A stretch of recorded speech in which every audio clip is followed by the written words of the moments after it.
What's going on, everybody? It's the Hook Cam back again with another film breakdown. Today we're going to be taking a look at Taylor Heinicke's impressive performance against the Tampa Bay Buccaneers. Taylor Heinicke's out of Old Dominion. He's been in the league for 4 years, kind of bounced around. Really cool to see a kid who hasn't really had a shot go out there in a playoff game.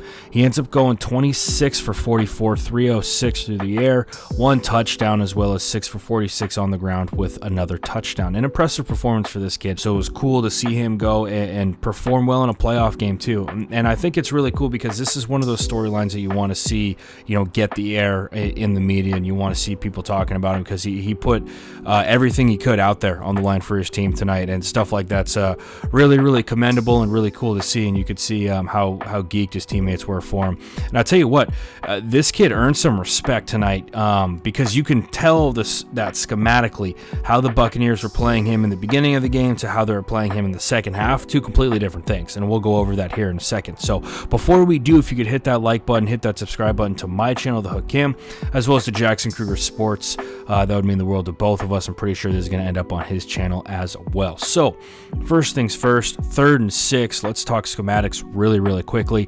The Bucs were kind of like, you know what? Screw this kid. If he can beat us, he'll beat us. But until he shows us that he can put balls where he needs to beat our secondary, we're really not going to work into anything more than man coverage. They start off in man. We can see right here they're trying to confuse him a little bit. They'll drop 58 and they bring this dude who's out over a receiver over here. All that's happening right here is basically, right, we're looking for any crossers with these two guys, whoever number 3 is. What's going to happen is that we're going to get a shallow here, and then we're going to get a corner from here. We're going to get an out here, and all that happens is we get two corners, a corner and a safety running with the guy 15 on the out. We put that ball in the corner. Just a good simple read for Heinicke to begin with. This ball right here is just, and this is kind of where things get interesting, right? Because this is where Tampa starts to, I don't want to say get nervous, but you could tell that after the first couple of drives, they're like, this kid's a little bit better than we thought. They start going more 3. They go with a little bit of 2 invert, as I would call it, and all that's going to happen here is we're going to get cover 3, and we run this dig right behind it. Backers don't drop far enough, and this is a tough ball to throw. It really is. We see guys struggle with this all the time. You got to find that window in between backers like we see right there. We work that corner off with this dig, and we create that space between where the corner is and where the backers are. Really good ball for Heinicke there. Corner's not quick enough to come down on that. Just a good ball. And then this right here, this really isn't anything schematically that's crazy. He's not outsmarting anybody. This is just 3rd and 8. Tampa decides to bring heat. We can see basically everybody in this circle right here is coming. All that happens with this is that we're going to take our one-on-one matchup. What I think is impressive about this is his throw, though. I mean, this is off of our back foot. We got a guy in our face, and this ball is on a line, right? Not necessarily on a line. He doesn't have as much zip on this ball. I definitely will say that it looks like he's kind of lofting balls out there, but this thing is right where it needs to be, right? I mean, this is outstanding throw. Corner's got no chance to make a play on that. And then there's another thing that I really like from him. I'm a big quick game guy. I'm sure, as people who have watched my videos before, I think that it's the key to getting your offense going. And we see that, again, once we can kind of work Tampa off of their man coverage, once we can kind of get them thinking, right, once we can get them to respect what Heinicke can bring to the table, okay, that's when we're going to start getting things like this, right? We have corners off right here. We can start working our quick game, which is exactly what they do, right? They work a little speed out right here, a little spot route from, I believe that's Scary Terry McLaurin. Just easy stuff like that to get your quarterback going, especially when it's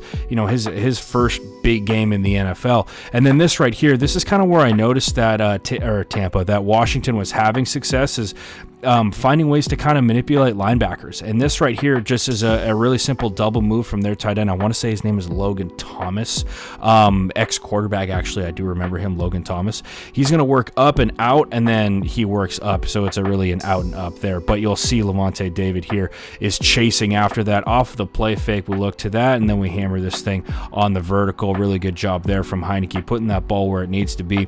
But again, it's that marriage between Heinicke throwing the right balls and also also Ron Rivera calling the right plays. And that's what I thought was really cool about it tonight for the Washington football team. All that we see right here, once again, you can see Tampa go to this all the time, right? They're constantly in this cover 3, which means that they're dropping corners.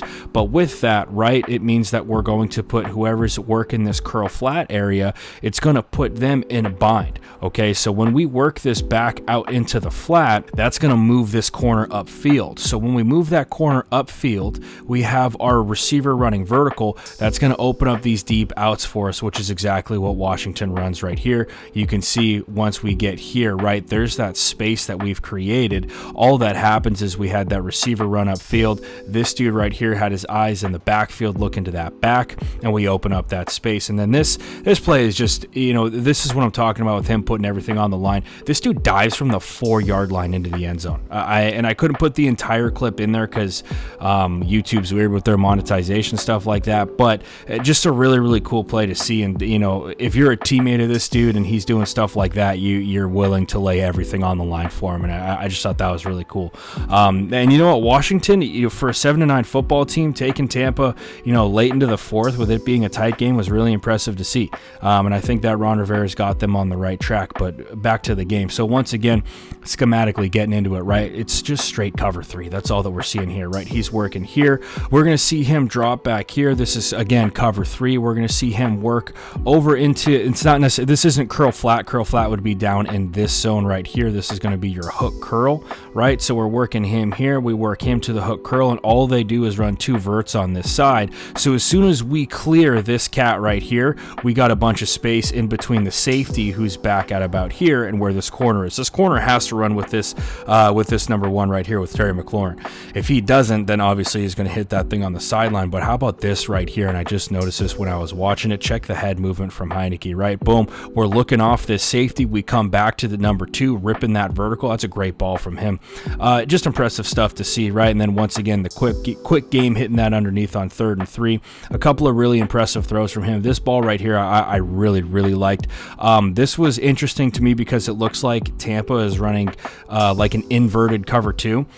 So what we're going to get is this corner dropping and then a safety dropping as well. He's looking his eyes right to this curl flat area, and as we clear, not necessarily curl flat because he knows he doesn't have a flat threat, so he works to get underneath of this receiver, right, in case that receiver runs a comeback.